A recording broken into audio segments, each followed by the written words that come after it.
Hello, welcome back to our beautiful neighborhood amazing सा channel tube Gurukul.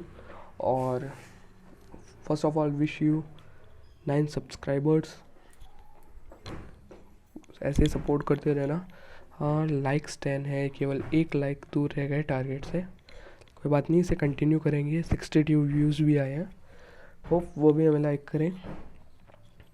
और friends का support बहुत अच्छा रहा, thank you to all of you. तो जैसा कि सास बहू के सीरियल में होता है, सबसे पहले अब तक आपने देखा, कल देखिएगा। कल देखिएगा नहीं हो पाया है तो अब तक आपने देखा और आज आप देखेंगे, इसकी हम स्टडी करते हैं। तो सबसे पहले रिकैप बोलते हैं उसको। तो रिकैप में देखते हैं हमने क्या क्या पढ़ा। हमने पढ़ा सबसे पहले सॉलिड वर्ड को। सॉलिड वर्ड से हम क्या अंडरस्टैंड करते हैं, हम स्टेट से क्या अंडरस्टैंड करते हैं। स्टेट का मतलब होता है कंडीशन। फिर हमने क्या पढ़ा था, फटाफट रिकैप, एकदम जल्दी में शॉर्ट सीन दिखाते हैं ना, उस हिसाब से जल्दी में बोल रहा हूँ, समझ आना। तो फिर हमने पढ़ा कि मैटर की होती है स्टेट। अच्छा, मैटर क्या होता है, मैटर कौन सी चीज़ मैटर नहीं है, मैटर के कौन से दो टाइप होते हैं, प्योर इम्प्योर। प्योर इम्प्योर में डिफरेंस है, इम्प्योर के दो टाइप होते हैं, होमोजीनियस हेटेरोजीनियस, इनमें आपस में डिफरेंस। जब प्योर में हमने एटम के बारे में, मॉलिक्यूल के बारे में, कंपाउंड के बारे में, और किसके बारे में स्टडी की थी, एलिमेंट के बारे में। अच्छा, मॉलिक्यूल और कंपाउंड में जो बेसिक डिफरेंस है वो क्या होता है वो हमने पढ़ा। फिर हमने पढ़ा था स्टेट ऑफ मैटर, कितनी स्टेट होती है, 5 स्टेट होती है। बेसिकली हम 3 की स्टडी करते हैं। 3 की प्रॉपर्टीज़ के बारे में हमने पढ़ा था। कौन कौन से वो 3 थे, सॉलिड, लिक्विड, और क्या थे वो, एक था गैस। तो सॉलिड, लिक्विड, गैस की हमने बात की थी। तो सबसे पहले सॉलिड में हमने क्या बात की थी, इनके इंटरमॉलिक्यूलर फोर्स कौन से दो फैक्टर पर डिपेंड करते हैं, intermolecular distance, density, volume, shape. और हमने क्या पढ़ा था, सॉलिड में जो मोशन होता है वो किस टाइप का होता है। और हमने क्या पढ़ा था, रिजिडिटी वगैरह के बारे में पढ़ा था, नॉन कंप्रेसिबल, कंप्रेसिबिलिटी के बारे में पढ़ा था। ये सब हमने पढ़ा था तक। तो आज के लेक्चर में हम क्या पढ़ेंगे, आज के लेक्चर में हम सॉलिड के टाइप पढ़ेंगे। सॉलिड के टाइप, सॉलिड कितने टाइप का होता है। तो ऑन द बेसिस ऑफ, कौन से बेसिस पे, जो कॉन्स्टिट्यूएंट पार्टिकल्स हैं। क्या है, कॉन्स्टिट्यूएंट पार्टिकल्स हैं, कॉन्स्टिट्यूएंट पार्टिकल्स। अब सबसे पहले कॉन्स्टिट्यूएंट पार्टिकल्स क्या होते हैं, कोई भी देख लो, जैसे कोई भी ऐसी चीज़ जैसे वाटर है, इसका सबसे छोटा ऐसा पार्टिकल जिसको आप फर्दर क्लासीफाई नहीं करेंगे, डिवाइड नहीं करेंगे। अगर फर्दर हमने डिवाइड कर भी दिया तो जो ओरिजिनल प्रॉपर्टी है वो उसकी एग्जिस्ट नहीं करेगी। अब जैसे H2O है, H2O वाटर का क्या है, कॉन्स्टिट्यूएंट पार्टिकल्स है, मतलब सबसे छोटा, सबसे लीस्ट पार्टिकल है। अगर इसको हम फर्दर डिवाइड कर देते हैं तो क्या होता है, वो सॉलिड सॉरी वो वाटर नहीं रहता है। तो मतलब कोई भी चीज़ का सबसे छोटा वो पार्टिकल जिसको हम फर्दर डिवाइड नहीं करते हैं, अगर कर देते हैं तो वो उसकी ओरिजिनल प्रॉपर्टी है वो नहीं शो कर पाता है, उसको हम क्या बोलते हैं, कॉन्स्टिट्यूएंट पार्टिकल बोलते हैं। तो on the basis of arrangement of these constituent particles, arrangement के बेसिस पर जो सॉलिड है वो दो टाइप के होते हैं। एक तो होता है क्रिस्टलाइन सॉलिड, एक होता है नॉन क्रिस्टलाइन सॉलिड। अब क्रिस्टलाइन सॉलिड क्या होता है, क्रिस्टल, अब जैसे किसी को पॉजिटिव पसंद है, किसी को नेगेटिव पसंद है, मुझे पॉजिटिव पसंद है, कोई साइन होते हैं ना, जो मल्टीप्लाई और डिवाइड में मुझे मल्टीप्लाई पसंद है, इस हिसाब से क्रिस्टलाइन और क्रिस्टलाइन में मुझे क्रिस्टलाइन पसंद है, ऐसे ही बता दिया, अच्छा लग रहा था तब। तो क्रिस्टलाइन सॉलिड की पहले बात करेंगे हम। क्रिस्टलाइन सॉलिड क्या होता है, अब मैंने किसकी बात की, कॉन्स्टिट्यूएंट पार्टिकल्स के अरेंजमेंट की। तो इनमें जो कॉन्स्टिट्यूएंट पार्टिकल्स का जो अरेंजमेंट होता है वो कैसा होता है, रेगुलर होता है। अरेंजमेंट होता है वो रेगुलर होता है। मान लो जैसे हम किसकी बात करें, ग्रेफाइट की बात करते हैं, सॉरी अच्छा नहीं है फिगर, थोड़ा और बैक लो।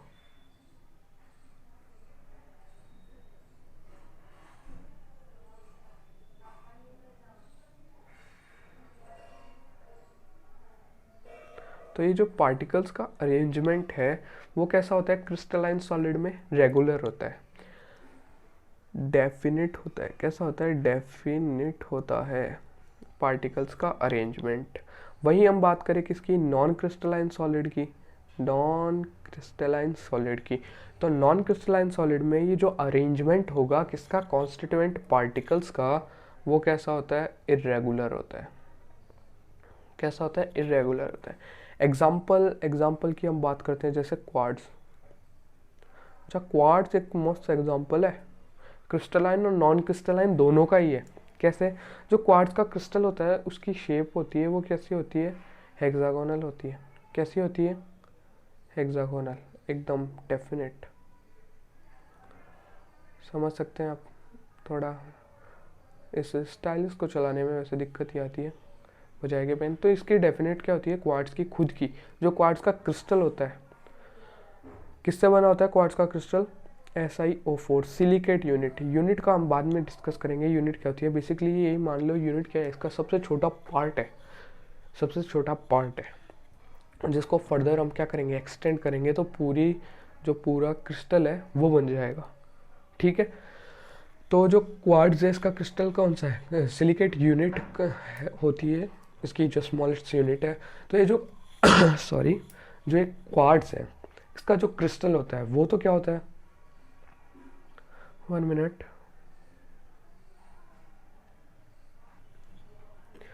क्वार्ट्ज का जो क्रिस्टल होता है वो तो क्या होता है? क्रिस्टलाइन सॉलिड है। क्वार्ट्ज का क्रिस्टल तो क्रिस्टलाइन सॉलिड है, रेगुलर अरेंजमेंट होता है, हेक्सागोनल। वहीं हम बात करें क्वार्ट्ज का जो ग्लास होता है, क्वार्ट्ज किसमें नाम सुना है? घड़ियों में नाम सुना है। क्वार्ट्ज का जो ग्लास होता है वो नॉन क्रिस्टलाइन सॉलिड होता है। क्यों? क्योंकि जो उसका अरेंजमेंट है कॉन्स्टिट्यूएंट पार्टिकल्स की, वो अरेंजमेंट क्या होती है? इनडेफिनेट होती है, रेगुलर नहीं होती। मतलब हेक्सागोनल तो है लेकिन अजीब सी होती है, मतलब रेगुलर नहीं है, कहीं से ज़्यादा बड़ी है, कहीं से ज़्यादा छोटी, इस हिसाब से। तो जो क्वार्ट्ज है उसका क्रिस्टल तो कैसा हो गया? Crystalline solid. और क्वार्ट्ज का जो ग्लास हो गया वो कैसा हो गया? Non crystalline solid. तो अब तक हमने क्या बात की? हमने सॉलिड को क्लासिफाई किया है on the basis of arrangement of constituent particles. किसमें? एक तो क्रिस्टलाइन सॉलिड में, एक नॉन क्रिस्टलाइन सॉलिड में। कॉन्स्टिट्यूएंट पार्टिकल्स क्या होते हैं हमने इसकी स्टडी की है। हमने देखा क्रिस्टलाइन जो सॉलिड है इसमें अरेंजमेंट होता है इन्हीं कॉन्स्टिट्यूएंट पार्टिकल्स का, ये रेगुलर होता है। नॉन क्रिस्टलाइन सॉलिड में इरेगुलर होता है। इनकी ज्योमेट्री क्या है? डेफिनेट है, इनकी ज्योमेट्री इनडेफिनेट है। एग्जाम्पल क्वार्ट्ज का क्रिस्टल, एग्जाम्पल क्वार्ट्ज का ग्लास। ठीक है, अब हमने क्या, हम बात करने जा रहे हैं इनके मेल्टिंग पॉइंट की। तो जो कौन अपने ये क्रिस्टलाइन सॉलिड है इनका जो मेल्टिंग पॉइंट होता है ये शार्प होता है। मेल्टिंग पॉइंट क्या होता है? शार्प होता है। तो इनके मेल्टिंग पॉइंट की हम स्टडी कर रहे थे। मेल्टिंग पॉइंट, तो जो क्रिस्टलाइन सॉलिड है इनका मेल्टिंग पॉइंट है वो कैसा होता है? शार्प होता है, डेफिनेट होता है। जैसे हम बात करें आइस की, आइस भी क्या है? क्रिस्टलाइन सॉलिड आता है आइस। ठीक है, तो जो मेल्टिंग पॉइंट है आइस का फिक्स है, फ्रीजिंग पॉइंट भी फिक्स है 0 डिग्री सेल्सियस। लेकिन जो ये नॉन क्रिस्टलाइन सॉलिड है, जैसे रबर की बात करें हम, तो जो रबर है इसका जो मेल्टिंग पॉइंट है ये क्या करता है?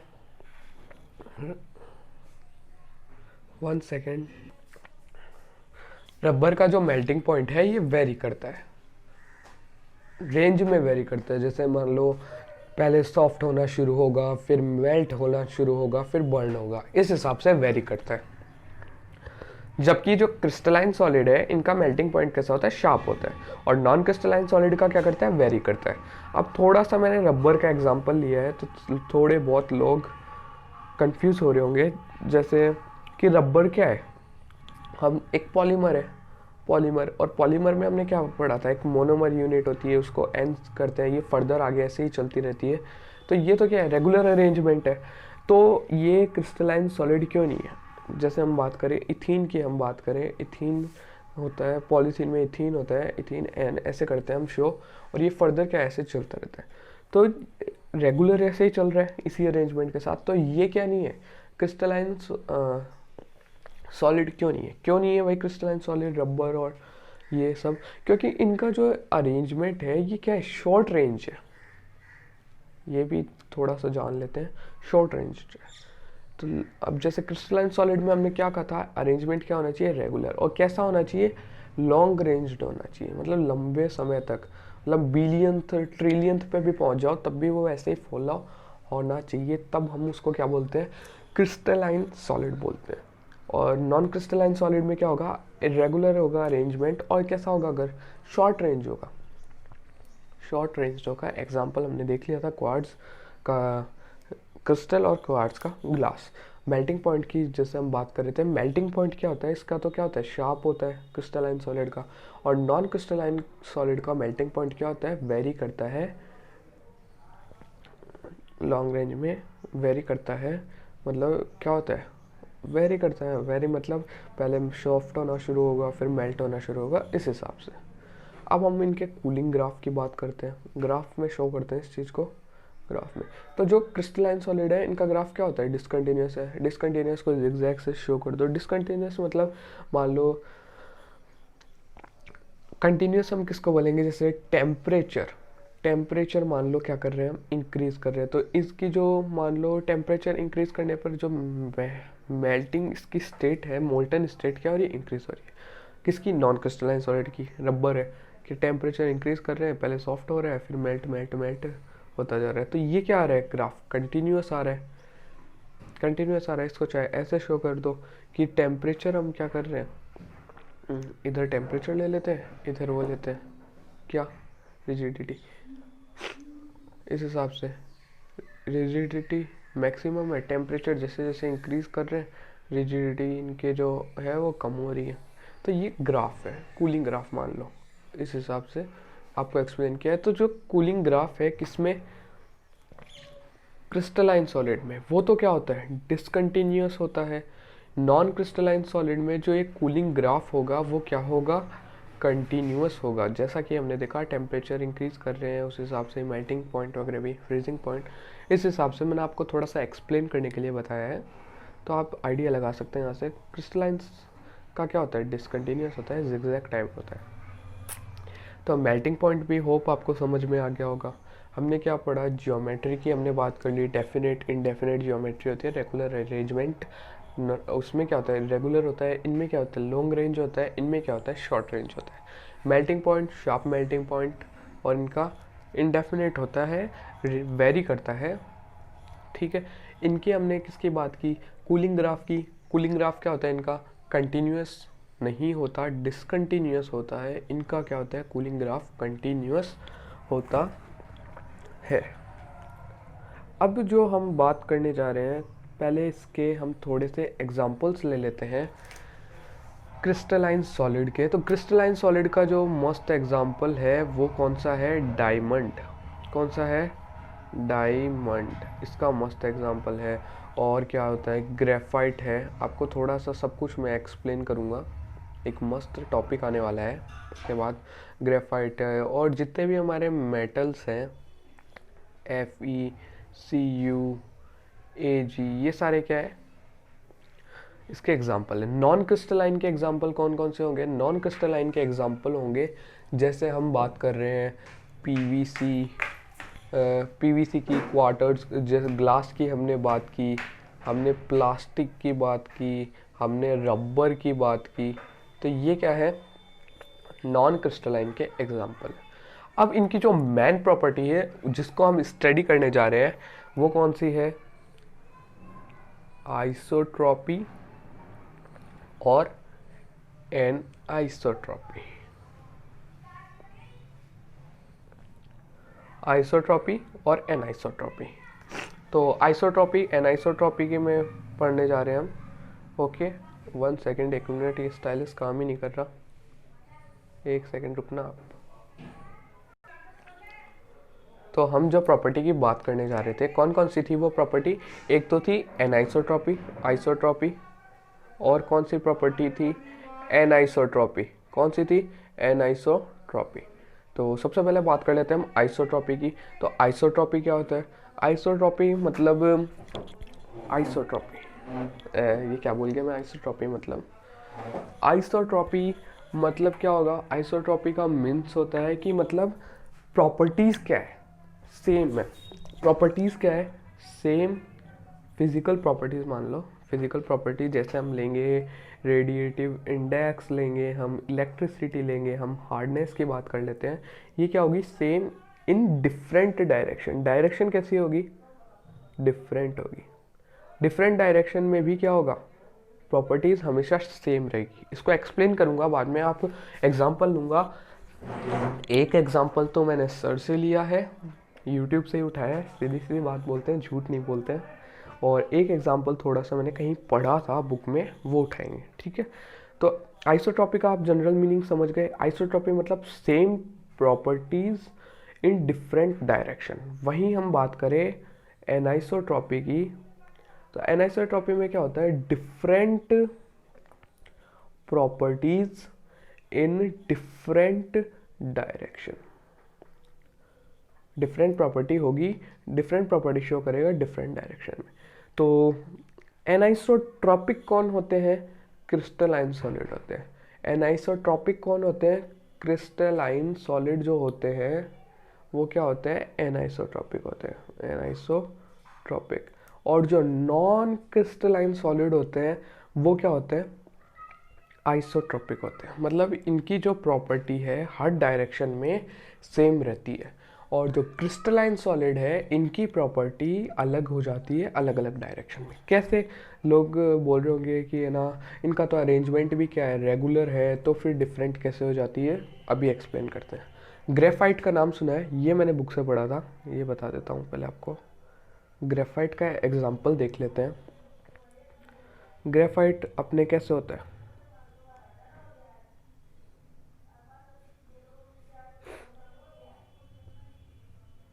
ऐसे ही होता है।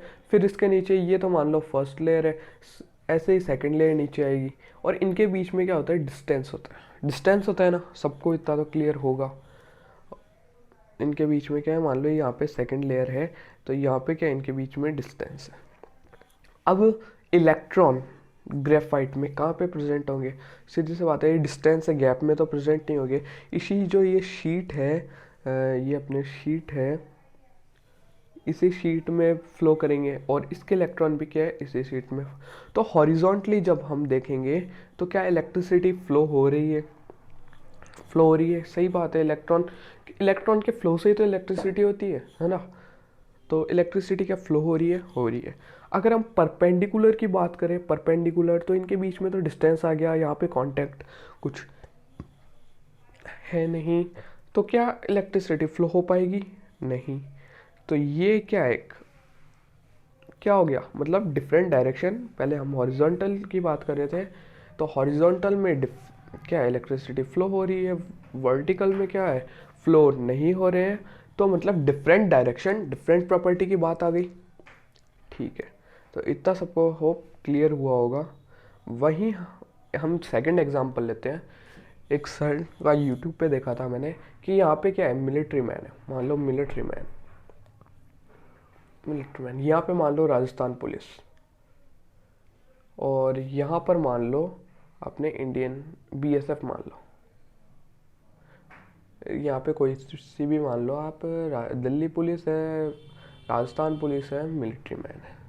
ये मैंने थोड़ा टेढ़ा बना दिया, फिर से क्रिएट करते हैं। ये मान लो राजस्थान पुलिस, ये मान लो दिल्ली पुलिस, ये मान लो बीएसएफ। और यहाँ पर क्या है, ये क्या है, रेगुलर अरेंजमेंट है।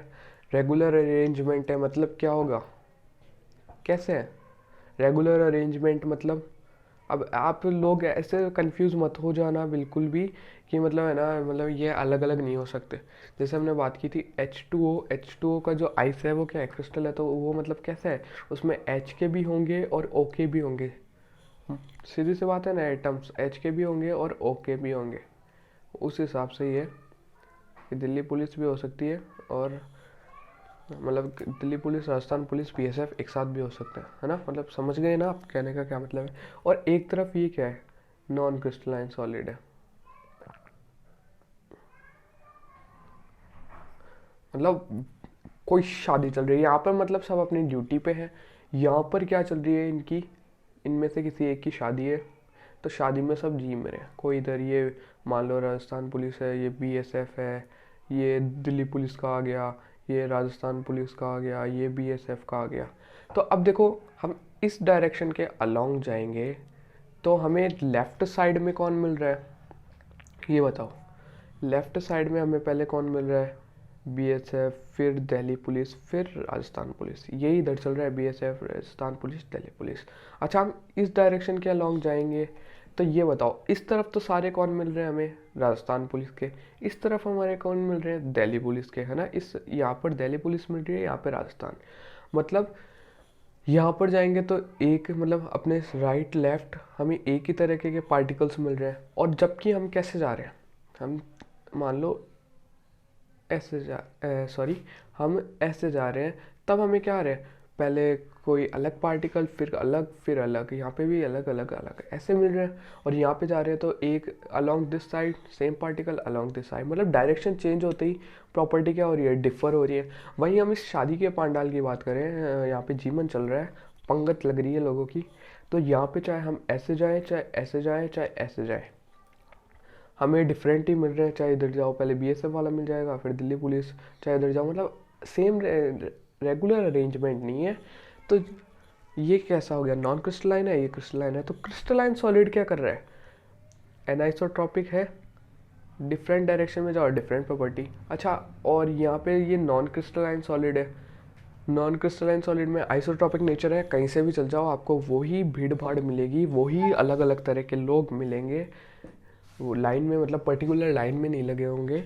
तो आ गया होगा बेसिकली, जो मैं समझाना चाहता हूँ वो समझ में आ गया होगा, ये कि प्रॉपर्टी आ गई होगी। तो जो क्रिस्टलाइन सॉलिड होते हैं वो कैसे होते हैं, क्रिस्टलाइन सॉलिड होते हैं एनाइसोट्रॉपिक, एनिसोट्रॉपिक एनाइसोट्रॉपिक एक ही बात है। और जो नॉन क्रिस्टलाइन सॉलिड होते हैं वो कैसे होते हैं, नॉन क्रिस्टलाइन जो सॉलिड होते हैं वो क्या कैसे होते हैं, आइसोट्रॉपिक, मतलब different property in different direction, same property in different direction. इतना सबके क्लियर हुआ होगा, आई होप। अच्छा, हमने इनका नाम के बारे में डिस्कस कर लिया था क्या, शायद तक इनके जो नाम है इनके बारे में हमने डिस्कस नहीं किया। नाम के बारे में डिस्कस कर लेते हैं। जो क्रिस्टलाइन सॉलिड है इनको क्या बोलते हैं हम, ट्रू सॉलिड बोलते हैं। कैसे सॉलिड है ये, ट्रू सॉलिड है। वहीं नॉन क्रिस्टलाइन होंगे, ये ट्रू नहीं होंगे तो फॉल्स, फॉल्स मतलब इनका एक और नाम दिया गया है नॉन क्रिस्टलाइन सॉलिड को, स्यूडो सॉलिड। स्यूडो का मतलब क्या होता है, फॉल्स होता है। स्यूडो का मतलब होता ही क्या है, फॉल्स। तो क्रिस्टलाइन सॉलिड ट्रू सॉलिड कहलाते हैं, non crystalline solid pseudo solid. Pseudo solid है मतलब कोई नकली सॉलिड है, तो हम बोल सकते हैं ना कि वो क्या है, सुपर कूल्ड लिक्विड। जो नॉन क्रिस्टलाइन सॉलिड है इनको सुपर कूल्ड लिक्विड भी कहा जाता है। क्यों कहा जाता है, क्योंकि इनकी जो प्रॉपर्टी है, कुछ एक प्रॉपर्टी वो किससे मिलती है, लिक्विड से मिलती है। जैसे हम बात करें फ्लूइडिटी की, फ्लूइडिटी का मतलब समझ गए होंगे सब, कल बताया था थोड़ा, अगर नहीं, अगर वो फर्स्ट लेक्चर नहीं आपने देखा है तो कोई बात नहीं, देख लेना जाके, क्या होगा। बाकी फ्लूइडिटी का मतलब क्या होता है, फ्लो करने की जो टेंडेंसी है उसको बोलते हैं। तो आपको ये भी समझ में आ गया होगा कि ट्रू सॉलिड क्या होता है। ट्रू सॉलिड मतलब नॉन क्रिस्टलाइन सॉलिड, और स्यूडो सॉलिड, और सुपर कूल्ड लिक्विड, और अमॉर्फस भी नाम होता है इनका। इन सब का मतलब क्या होता है, नॉन क्रिस्टलाइन सॉलिड। तो होप आपको ये समझ में आ गया होगा। और एक और चीज़ जो आपको जाननी चाहिए वो है कि जो क्यूबिक क्रिस्टलाइन सॉलिड होता है वो क्या होता है, आइसोट्रॉपिक होता है। ये थोड़ा ध्यान रखना, क्योंकि chemistry is the subject of exceptions, और एक्सेप्शन ये जनरली पूछे जाते हैं। तो क्यूबिक क्रिस्टलाइन सॉलिड होता है वो क्या होता है, आइसोट्रॉपिक होता है। आइसोट्रॉपिक मतलब same property from all direction. तो इतना आपके होप क्लियर हो गया होगा। कोई भी पॉइंट अगर छूट गया है तो वो हम अगले लेक्चर में कवर कर लेंगे। आज के लेक्चर में हमने क्या पढ़ा, सॉलिड को दो तरीके से क्लासिफाई किया है, मतलब दो पार्ट में क्लासिफाई किया है अरेंजमेंट के बेसिस पर, crystalline solid, non crystalline solid. जो क्रिस्टलाइन सॉलिड होते हैं इनका अरेंजमेंट रेगुलर है, डेफिनेट ज्योमेट्री है, इनका इरेगुलर है, इंडेफिनेट ज्योमेट्री है, मेल्टिंग पॉइंट शार्प है। मेल्टिंग पॉइंट इनका क्या है, वेरी करता है। इनका जो कूलिंग कर्व है वो डिसकंटिन्यूस है, इनका कूलिंग कर्व कंटिन्यूस है। इनका जो बोल सकते हैं नेचर है, ये ट्रू सॉलिड होते हैं। ये कैसे होता है, सुपर कूल्ड लिक्विड बोल सकते हैं, स्यूडो सॉलिड बोल सकते हैं, इनको हम अमॉर्फस सॉलिड बोल सकते हैं। एग्जांपल्स की हमने डिफरेंट आज बात की, हमने बात की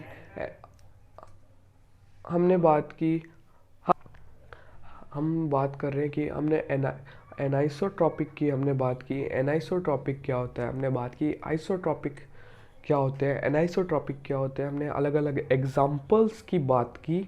और कुछ मेरे हिसाब से तो कुछ छूटा नहीं, एक दो क्वेश्चन कर लेते हैं कि how are the solid identify, मतलब हम सॉलिड को किस तरीके से आइडेंटिफाई कर सकते हैं। सॉलिड मतलब उनका डेफिनेट मास होगा, साइज होगा, शेप होगा, वॉल्यूम होगा, रिजिड होंगे, नॉन कंप्रेसिबल होंगे। और एक और क्वेश्चन हम लेते हैं, do the solid have the property of diffusion, क्या सॉलिड की प्रॉपर्टी होती है डिफ्यूजन की। डिफ्यूजन मैंने कल भी बताया था, कल के लेक्चर में, जो इससे पहले वाला लेक्चर आया था। आज सेकंड लेक्चर है सॉलिड स्टेट का, इससे पहले फर्स्ट आया था। हाँ बेसिकली सेकंड से पहले फर्स्ट आता है और फर्स्ट के बाद सेकंड आता है। I am a genius, I know. तो जो डिफ्यूजन की प्रॉपर्टी शो करते हैं सॉलिड भी, लेकिन वो जो प्रॉपर्टी होती है वो बहुत क्या होती है इनमें, डिफ्यूजन की प्रॉपर्टी बहुत मतलब क्या कह सकते हैं हम, वेरी स्लो होती है। सबसे हाई किस में होती है, गैस में होती है डिफ्यूजन। डिफ्यूजन मतलब higher concentration to lower concentration. तो आज के लिए बस इतना ही। और पिछली बार वो टारगेट पूरा नहीं हुआ, 1 लाइक से हम रहे हैं, 10 लाइक ही रह गए हैं। तो होप वही 11 लाइक का टारगेट रखते हैं आज, फिर पहले उसको कवर करेंगे फिर आगे बढ़ेंगे। तो 11 लाइक का टारगेट है, दबा दो उस लाइक के बटन को, बस हिट हो जाना चाहिए। और सब्सक्राइब करो। और जो जिन जिन ने सब्सक्राइब किया है, मुझे 2-3 लोगों का ही पता है, बाकी कमेंट में आप अपना नाम लिख सकते हैं। और मुझे पता है मेरे फ्रेंड्स मुझे बहुत सपोर्ट कर रहे हैं। और मेरे कुछ एक फ्रेंड्स हैं, उन्होंने तो मतलब व्हाट्सएप पे अपनी डीपी स्टेटस वगैरह भी लगा दिया है, तो उनको थैंक्स। और बस यही है कि पढ़ो पढ़ाओ। और एक कॉट के साथ में आज फिनिश करेंगे। वो कॉट है कि the best way to learn is to teach, the best way to learn is to teach. So okay, tata bye bye. Hope आपके आज के लेक्चर में आपको मज़ा आया होगा। तो बस वही 11 का टारगेट है, मतलब सपोर्ट करो यार, समझ सकते हो तुम फीलिंग क्या एक्साइटेड हो रहा हूँ मैं। तो थैंक यू। और कोई टॉपिक आज के लेक्चर में अगर छूट गया होगा वो अगले लेक्चर में हो जाएगा। और अगर ऐसा ही आपका सपोर्ट मिलता रहा तो शायद तक हम फिज़िक्स भी स्टार्ट कर सकते हैं, मैथ्स भी स्टार्ट कर लेंगे, वो बात की बात है। चलो एंड करते हैं लेक्चर को। हो गया, tata bye, love you all, thank you for supporting me, thanks.